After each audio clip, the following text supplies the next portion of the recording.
are you really sure you know what's going on? Because my wife says the same thing as well, so we're in the same club. But look, can I just say it's a privilege to be here. 75 years is a remarkable achievement for any company, and this is a company that's going from strength to strength. And the reason for that is you produce a really great product.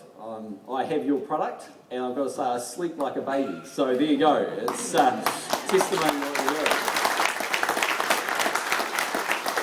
Well, I've got to say that teddy bear fabric is very cool. I'm thinking about talking to the Premier House. I might go for an upgrade to the teddy bears, and it's very comfortable. But look, if you look at what's happening in New Zealand from a manufacturing point of view and from a jobs point of view, it's quite interesting actually. We haven't grown the manufacturing sector in terms of jobs in New Zealand since 2002. So since 2002 there have been no new manufacturing jobs created in New Zealand in total. Some companies will come and some companies will go, but the total's been going backwards. Actually, the other really worrying thing is since 2002, we've been importing more from the world than we've been exporting. And that's just slowly started turning around. The last couple of years, we're in a position where we're now starting to export more to the world. And what we need to do in New Zealand is build more companies like Sleepyhead and encourage Sleepyhead to do even better.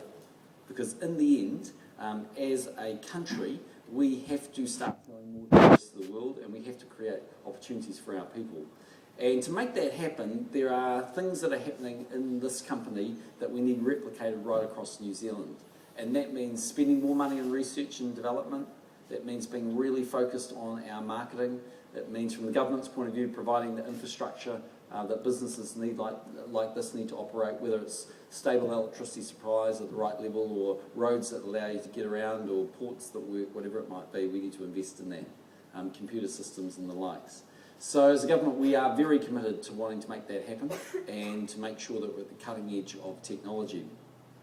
New Zealand can, I think, be extremely successful over the next 10 to 20 years if it takes those opportunities, it integrates into Asia, and it makes the most of what we're doing. Second thing I'd just say is we're starting to see some really cool stuff coming out of our universities. You guys are using lean technology. That's a way of looking at the way you operate to have the maximum efficiency. And if you apply that, then you'll be more and more successful, because that's the competitive world we live in. So we're seeing some great things there. The only other thing I'd say is that for the exporting sector, the one bit that's difficult at the moment is our exchange rate.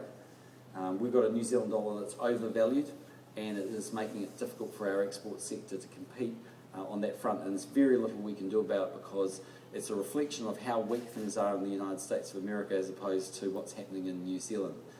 But over time, we'll deal with those issues. But the main way for us to compete our way through that is make sure we have highly productive companies that are doing well.